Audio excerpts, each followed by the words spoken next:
Hallelujah. मेरे प्रिय भाई बहनों, एक और इस नए वीडियो में आप सबका स्वागत है।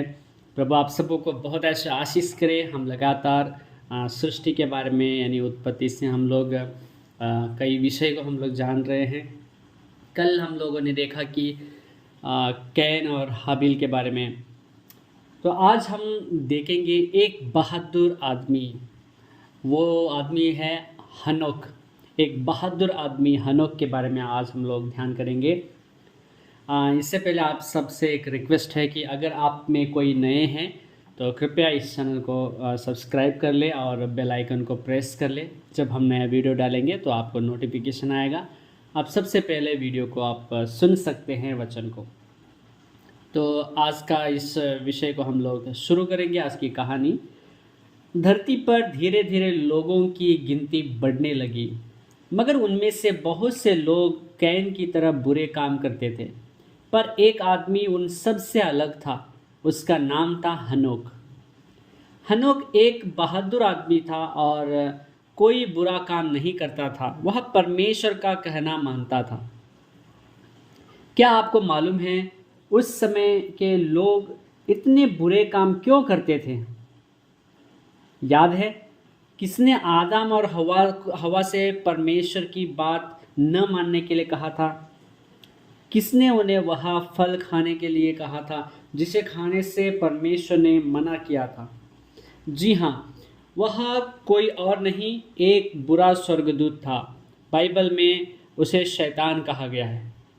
वह सबको अपने अपने जैसा बुरा बनाना चाहता है।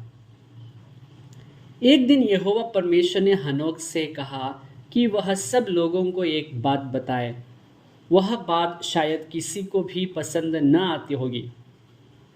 जानते हैं वह बात क्या थी? वह यह कि परमेश्वर सब बुरे लोगों का नाश करने वाला है। यह बात सुनकर लोगों का चेहरा जरूर गुस्से से लाल हो गया होगा। उन्होंने शायद हनोक को मार डालने की भी कोशिश की होगी। सोचिए, ऐसे में लोगों को परमेश्वर की बात बताने के लिए हनोक को कितनी बहादुरी से काम लेना पड़ा होगा।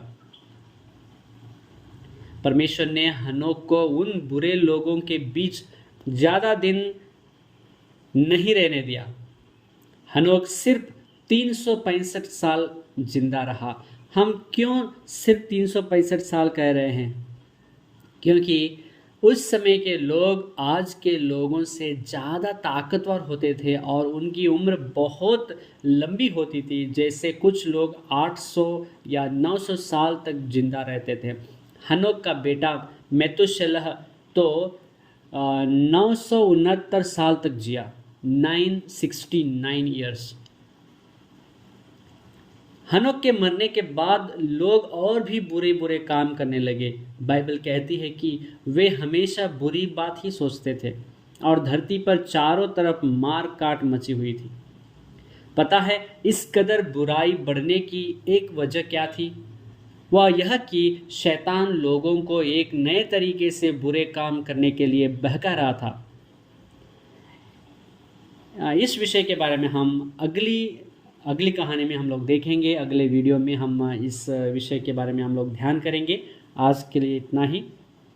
तो प्रभु हम सबों को बहुत ऐसे आशीष करे। लगातार हम और भी नई नई चीज़ों को बाइबल में से हम लोग सीखते जाएंगे। हम हनोक के जैसे हम परमेश्वर की आराधना करेंगे। इस पाप भरी दुनिया में भी हम अगर एक पवित्र जीवन जिएंगे, परमेश्वर हमारे लिए लड़ेगा, परमेश्वर हमारे तरफ रहेगा। हालेलुया। जैसे परमेश्वर हनोक के साइड में था, वैसे परमेश्वर हमारे साइड में रहकर हमारे लिए मदद करेगा, हमें सहायता करेगा। और 365 साल के बाद परमेश्वर हनोक को अपने पास उठा लिया, क्योंकि परमेश्वर हनोक से बहुत प्रेम करता था। वो परमेश्वर का पसंद का जीवन जीता था, परमेश्वर से डरता था। अगर हम भी परमेश्वर से डर के एक पवित्र भय भक्ति का जीवन जिएंगे तो परमेश्वर हमारी तरफ रहकर हमें हर रीति से मदद करेगा। प्रभु आप सबों को बहुत ऐसे आशीष करे। एक और नया वीडियो हम कल लेके आएंगे। लगातार बने रहिएगा। अगर कोई नए हैं तो कृपया इस चैनल को सब्सक्राइब करके रख ले, बेल आइकन को प्रेस कर ले। कल हम एक नया वीडियो डालेंगे तो आपको नोटिफिकेशन आएगा। एक छोटी सी दुआ करेंगे। आसमानी बाप, धन्यवाद करते हैं स्वर्गीय पिता प्रभु, अभी तक हमें संभाला, हमें आशीष किया पिता परमेश्वर। प्रभु हम धन्यवाद करते हैं हनोक के जीवन के लिए, जो प्रभु जी आपके लिए एक पवित्र भय भक्ति का जीवन बिताया और लोगों को प्रभु जी आपका संदेश पहुंचाया। प्रभु जी हमें भी सहायता करके आपका पसंद का जीवन जीकर जो आप हमें कहेंगे वही हम प्रचार करने के लिए सहायता कर, और आपका मन को खुश करने के लिए सहायता कर। प्रभु जी जैसे आप हनोक के साथ रहकर उनको मदद किया, हमारे भी साथ रहकर हमको भी मदद करना। हनोक के जैसे हम आपके वचनों में, आपके मार्ग में चलने के लिए हमें सहायता करना। सारी महिमा आपको देते हैं। इन सभी मेरे भाई बहन जो मेरे साथ प्रार्थना कर रहे हैं, वचन सुन रहे, सबों को 100 गुना ब्लेस कर देना प्रभु जी। सारी महिमा आपको देकर यीशु मसीह के नाम से मांगते हैं पिता, सुन और ग्रहण कर, आमीन। प्रभु आप सबको ब्लेस करे। God bless you.